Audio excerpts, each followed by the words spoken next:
Nyai sarikit si pedang hangit milu nyarita ditujukeun ka Guntara.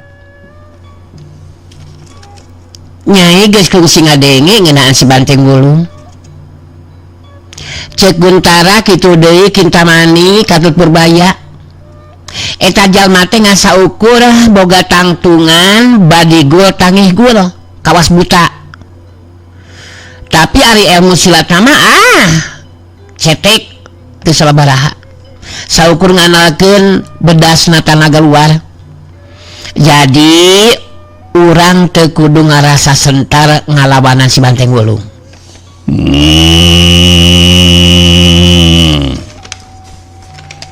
Diceritakeun ku sarikit memang benar seperti itu. Tapi urang kudu boga pikiran rangkepan. Sadunya hokayan si Banteng Wulung ayeuna mah bantu. Sabab ceuk Aki Rungking ge manehna geus aya anu ngabejaan bakal kadatangan urang. Jadi anu kudu diperhatikeun teh saha anu geus kabejaan ka si Banteng Wulung. Nyai Kintamani Anu geus maju ka hareup nangtung digireun Guntara harita milu nyarita. nya ari cekin-kin mah urang geus teu kudu mikirkeun heula saha anu geus ngabejaan jeung bakal ngabantu ka si Banteng Wulung. Leuwih hade urang daguan we kadatangan eta mangkeluk pikeun ngabinasakeun si Banteng Wulung bagian kin-kin anu bakal ngabereskeunana. Malah teh kudu hese modal si Banteng Wulung mah kitu tah Aki Rungking. Aki Rungking Pasir Gunting ngareret Nyai Kintamani baritus carita. Lain mondong nganggap enteng kasih Banteng Wulung Kintamani. Dapat menurutnya karena gejalan si Rungking si lain ngahurup bisa dipastikan bakal mampu bisa diungkulan ku si Banteng Wulung. Jadi anu kudu yang harapan si Banteng Wulung mah eta bagianana si Rungking. Ilaing limaan mah bakal ngayonan dua urang jalma anu bakal ngabantu ka si Banteng Wulung. Guntara jeung Nyai Kintamani jeung Nyai Sarikit jeung Purbaya pada karageteun ngadengi caritaan Aki Rungking anu saperti kitu. Menang sajongjongan mah lima anana ting harulang. Dina kerekayaan kitu si Banteng Wulung geus datang ngabedega nangtung di hareupeun Aki Rungking jeung anu sejena. Si Banteng Wulung langsung musurkeun perhatianna ka Aki Rungking baritus nyarita. Wah, jang di maneh nganu aranan Syaki rengkungan teh rengkungan rungkingan teh. Wah, urang geus nyahoan lamunan maneh limaan bakal ngaya datangan kang ieu lemburan. Kekuatan ilmu maneh cukup hebat Aki Rungkingan. Sabab bisa sanggup nembrus jalan ka lemburan anu padahal geus dipageran. Ngasok maneh ngomongan Aki Rungkingan lain puluhak polohokan. Aki Rungking musurkeun paneutepna ka si Banteng Wulung. Barang bantrok titipan aya getaran aneh kana batin Aki Rungking terus nyarita. Anu ditujukeun ka si Banteng Wulung. Ilaing memang cukup hebat. Bisa nyaho bakal aya ngadatangan 5 urang jalma ka aya lembur. Malah si lain sanajan kakarek panggih ayeuna jeung si Rungking langsung bisa mastiin pun dewek teh nunalah si Rungking lain si Rengkong. Si lain kudu ngerti mah lain aya anu ngabejaan ngenaan gayaan hirungking. Wah, memang bener rungkingan kang urang ngayang anu bejaan terus maneh ngadu dingandelkeun ku si Guntaraan gejeng anu sejena nu mantrak nu bakal di sing harepan maneh teh moal nganu sejenan gunakeun kakuatan ngelmu maneh kumurang bakal diladenan rungkingan tong asa-asa.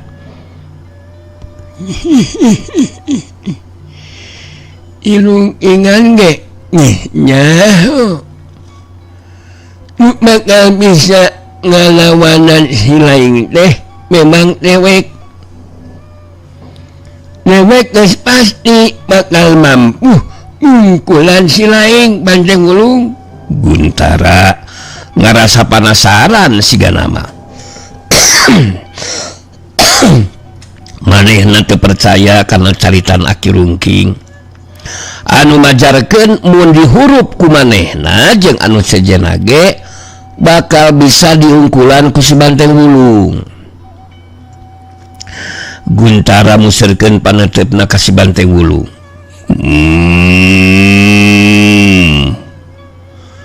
Si lain montong lancang jeung kurang ajar. Maka jeung wani izin jajaten ngayunan Aki Rungking. Padahal dewe geus nyaho kana kemampuan si lain. Anu saukur ngandelkeun bedasna tanaga luar. Jadi samemeh ngayunan Aki Rungking. Tarung heula sajeng dewek sabab geus bisa kaijil si lain bakal mampu diungkulan ku dewek. Ningali sikap jeung ngadenge caritaan Guntara harita Nyai Kintamani jadi asa diberi kesempatan pikeun nyarita ka si Banteng Wulung.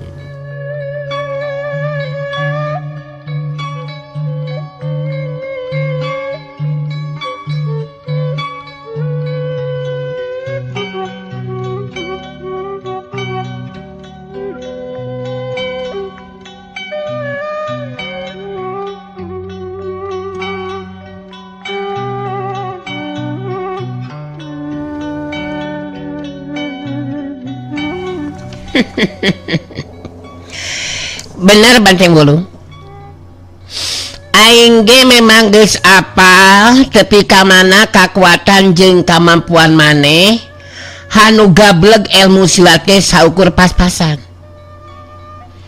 Jadi samemeh maneh adu harepan jeung Aki Rungking ku aing sorangan ge maneh bisa modar Banteng Wulung. Tong neuleuh pedah aing awewe sia aing sanggup pikeun modalan si lain. Si Banteng Wulung langsung harita kahudang amarahna ngadenge caitan Guntara jeung Nyai Kintamani siga kitu langsung mureleng ka Guntara jeung Nyai Kintamani betus carita. Wah, maneh ngentong sangukur ngomongan wungkul sia jangkar kehedan si berwek nyengledan ngejeng urang saguntaraan Kintamanian lamunan hayang tarung ngentong sangurang-sangurang sia ngasok maju babarengan sanajan teprikeun ka maju bang barengan kang behanana ngahurup urang moal make munduran. Moko nama maneh kang behan mualan diberi ampunan sia golobog kolopok bagi ku ganteng tret serepet barasa Nyai Sarikits pedang hangit langsung mesat pedangna bari maju kaharep tungtung pedang dipake nunjuk bari nyarita. Hei Banteng Wulung, si lain montong nganggap enteng make jeung nantang hayang dihurupku kabehan sia teh.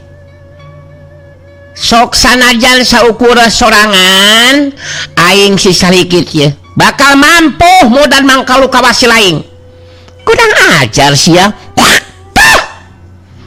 buktikan kekuatan jeung kemampuan si lain dina mangsana tarung jeung aing dina kayaan keur kitu aya dua jirim anu ting cuelat mancu dina tangtunganana digigireun si Banteng Wulung jurelat cung tulung tetela dua jirim teh Rasanti jeung Sandika geningan barat sakra Sandika lebih ceula nyarita ditujukeun ka Nyi Sarikit si Pedang Hangit anu harita keur nuju ka si Banteng Wulung ku pedangna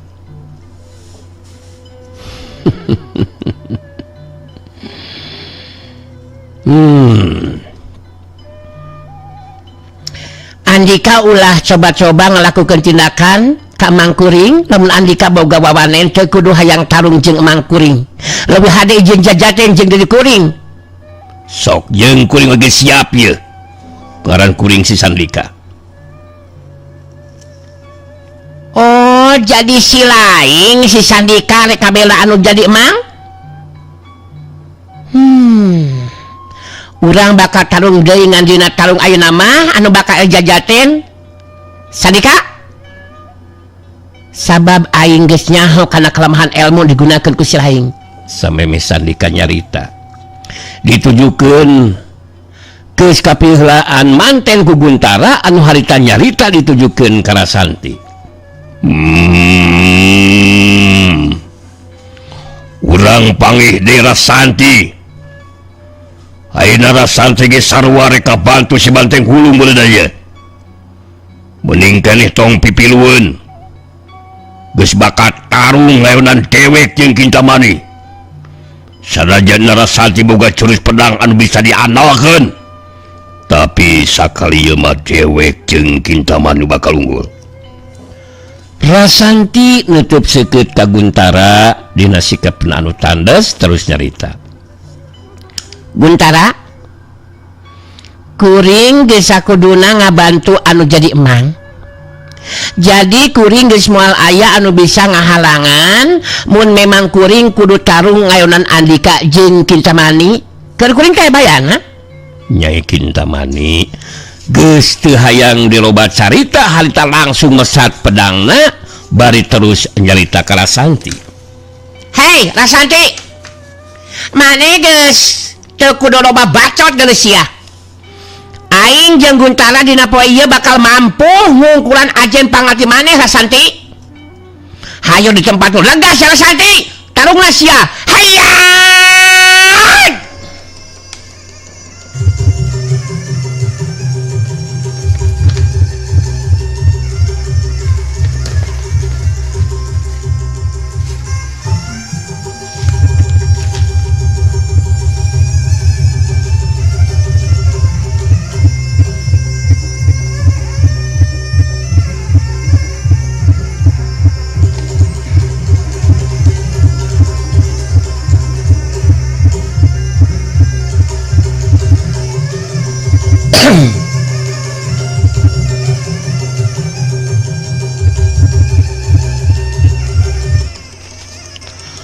jurelat cilung harita Nyai Kintamani jeung Guntara muru ka tempat anu lega Rasanti ngajuelat nuturkeun dua lawana sedengkeun Nyai Sarikit jeung Purbaya kitu deui Sandika ting cuelat muru ka tempat sejen anu lahana lega tarung teh jadi 3 bagian Rasanti ngayonan Guntara jeung Nyai Kintamani sedengkeun Sandika ngayonan Nyai Sarikit jeung Purbaya sedengkeun si Banteng Wulung ngayonan Aki Lungking sanajan Guntara jeung Nyai Kintamani kitu deui Nyai Sarikit jeung Purbaya geus pada ngarti maranehna opatan moal mampu ngimbangan ajen pangartina Sandika jeung Rasanti tapi maranehna opatan boga angkeuhan bakal dibantuku kekuatan ilmu gaib Aki Rungking Pasir Gunting kituna teh lantaran sameme ini ka kampung kahuripan geus babadamian jeung Aki Rungking sanggeusna ngaloskeun diri waktu Aki Rungking ngagunakeun kekuatan ilmu sagara peteng sanggeusna kawalahan ku Nabule teh.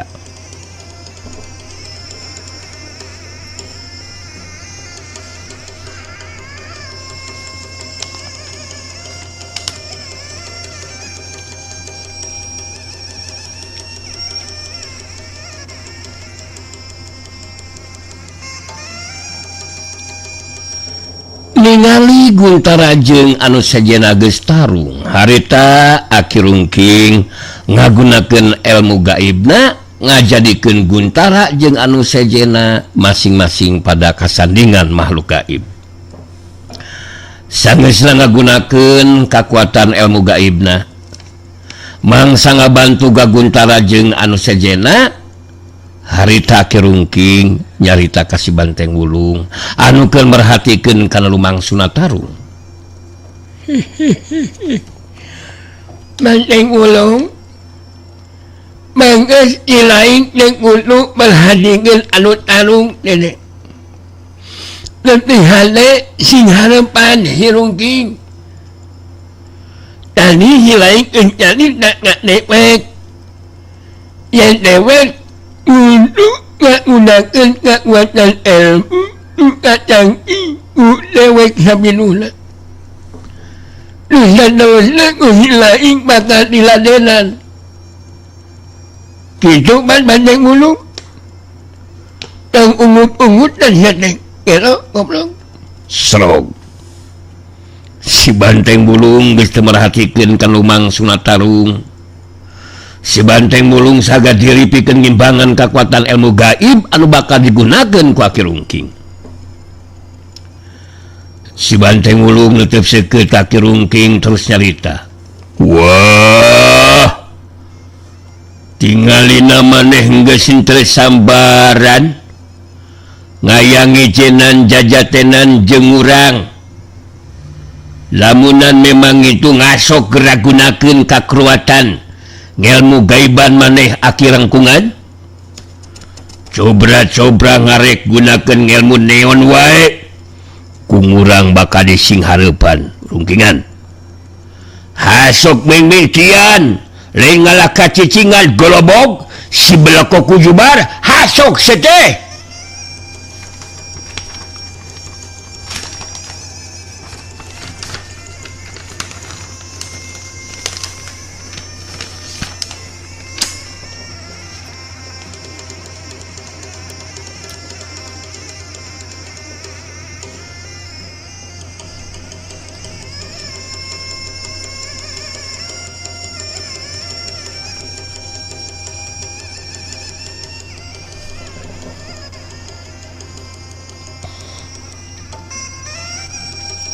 Srog Aki Rungking sagad diri pikeun ngagunakeun kekuatan ilmu gaibna.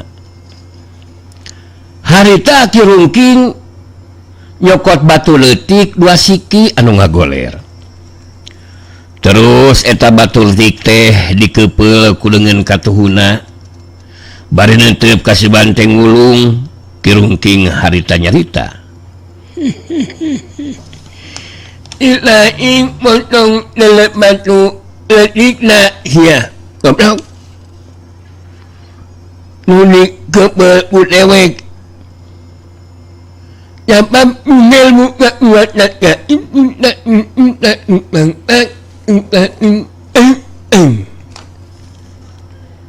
ia batu letikna bakal bisa jadi satu galak hanu aya di leuweung. Eta kuasa nek bisa diimbangan kekuatan usilaing Banteng Wulung. Si Banteng Wulung nyabut ruyung gedena betus nyarita ditujukeun ka Aki Rungking. Wah. Maneh henteu ngudu loba omonan si Aki Rangkungan. Mokona mah maneh ngarek gunakeun ngelmu neon bae ngoge.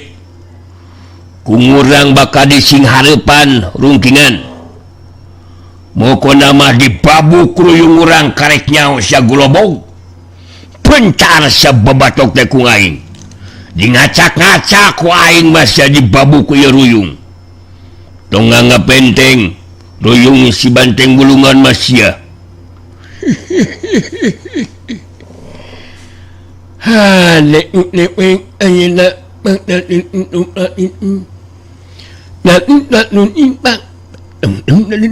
balik siang orang ngajar lain bujo dinten-tenteun ka ngarep sia aing lain hayang ngeureus sia golobog urang ngajar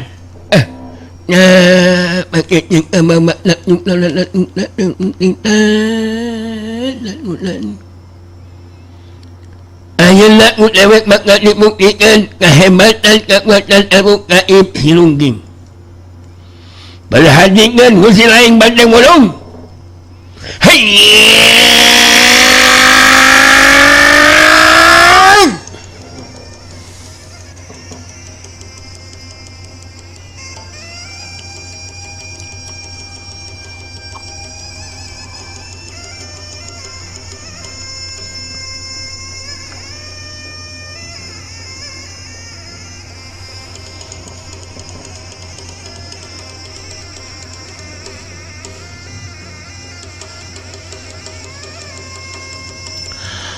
Aki rungking pasir gunting ngabantingkeun dua batu leutik dina kepelan dengan katuhuna sanggeusna eta batu kana taneuh ngadadak aya kacacian anu mata kaget jeung aneh sabab dua batu leutik teh robah jadi macan kumbang sakembaran anu galarang nu jangkungna sacangkeng si banteng wulung gaur macan kumbang sakembaran anu garade teh mencrong ka si banteng wulung lamun si banteng wulung teu dibere heula kakuatan ku sirawing mah tang tuwe bakal sentar oge hatena si banteng wulung tapi si banteng wulung boga rasa percaya diri sabab dina ruyung gedena geus dieusi ku kakuatan ilmu sirawing malah si banteng wulung geus dibejaan cara pikeun ngimbangan kakuatan ilmu gaib si banteng wulung ngabagikeun paneuteupeuna ka macan kumbang sakembaran anu tingkah laur bari nemungkeun si hungna harita si banteng wulung terus nyarita wah macan kumbangan nganu galarang ngasok siah maju narajangan siang urang ajar urang mual sieun ngejeng mual ngarek munduran sia dua macan kumbang sangemaran hasok sia maju narajangan sia aing tersentar aing sieun jeung hareupan dua macan kumbangan anu galarang disamualkeun ku aing mah kurang ajar gaur krocong macan kumbang sakembaran maju narajang ka si banteng wulung samemeh panajang lawan datang harita si banteng wulung ngabobokeun ruyung gedena sakali kana taneuh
geus kitu kakara si Banteng Wulung kakarek ngagunakeun ruyung gedena dipake pikeun ngalawanan macan kumbang sakembaran.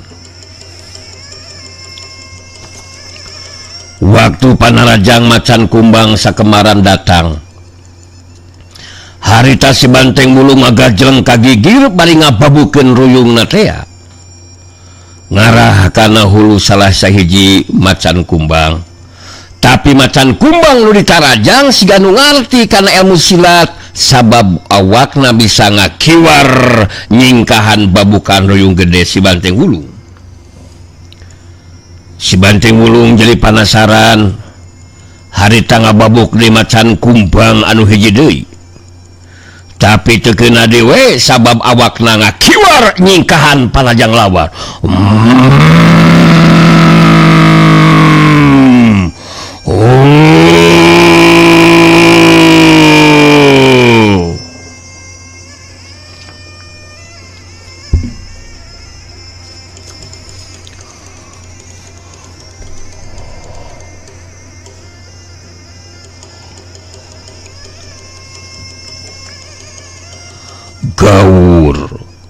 Gaur gajleng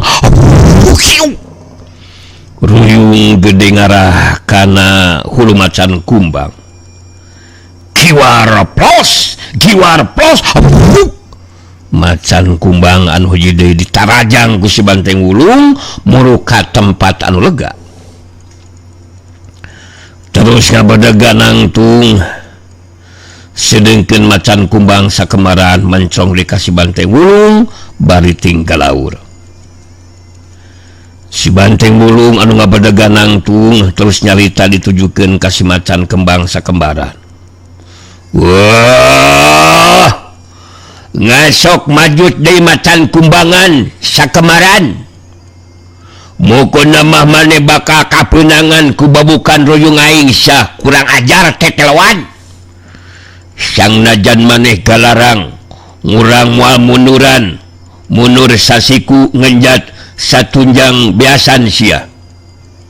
Sok sia lah maju deui macan kumbangan sakedeung di samotaran ku ngaing mata dibabukan ku ruyung gede nu ngaing kurang ajar.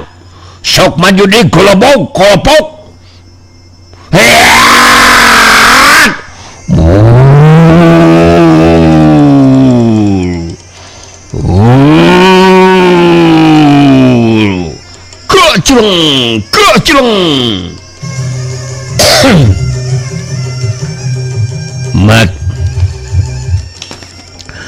macan kumbang sakembaran maju dina rajang. Si Banteng Wulung ngarobah cara tarungna henteu waka nyingkahan jeung malesna rajang tapi nungguan nu jai lawan deukeut. Datangna panarajang macan kumbang sakembaran dina jarak kira-kira sajengkal. Panarajang sakaran masan rekeuna kana dadana harita si Banteng Wulung ngalakukeun gerakan nu kabilang cepet pilih genti ngababukeun ruyung gedena kana silah macan kumbangna. Ngajadikeun macan kumbang sakembaran ting kenebut rubuh saterusna balik deui kana asalna jadi dua batu leutik teh. Kesebut si Banteng Wulung ngabadaga nangtung bari nyarita ditujukeun ka si Aki Rungking anu harita ngemuka kaget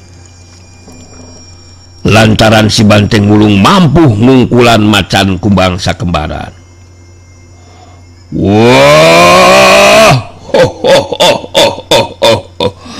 sangukur sangit tungguningan, woi, kahebratan ilmu maneh si Aki Rangkungan, si golobog, si kolopok, si lebukeun teteluan.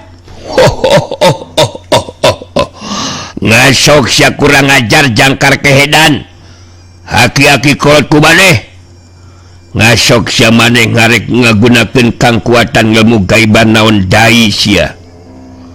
pokok nama gunakan kangkuatan ilmu gaiban anu hebratan ya digaresan gua aing masih rangkungan kurang ajar sok sia keluarkan ilmu gaiban teh ku aing bakal diladenan nepikeun ka mana sia rangkungan. Aki Rungking musirkeun panetepna kasih banteng Wulung pikeun nutupan kakagetna harita nyarita di barung jeung seuli.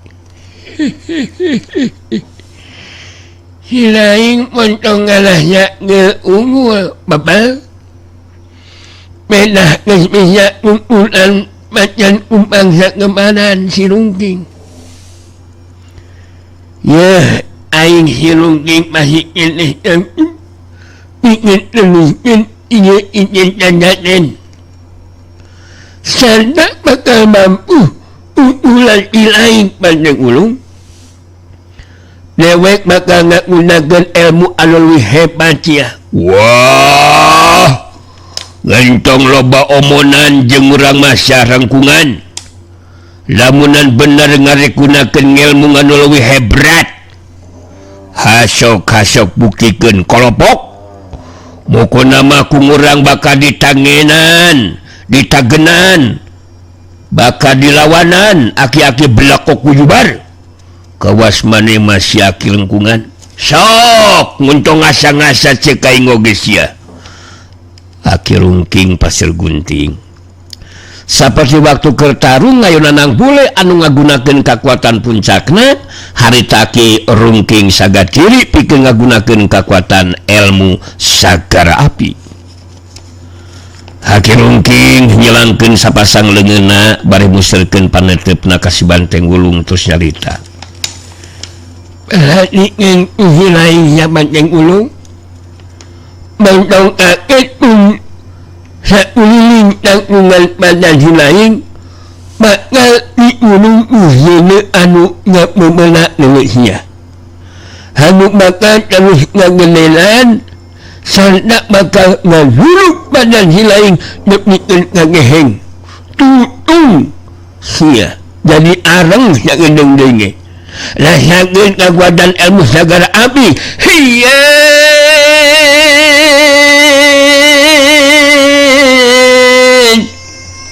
Aki Rungking ngagerakeun sapasang leungeunna di hareupeun dadana terus disurungkeun ka hareup kacadian satu sangakitkeun si banteng Wulung sabab sapada harita waktosna seep.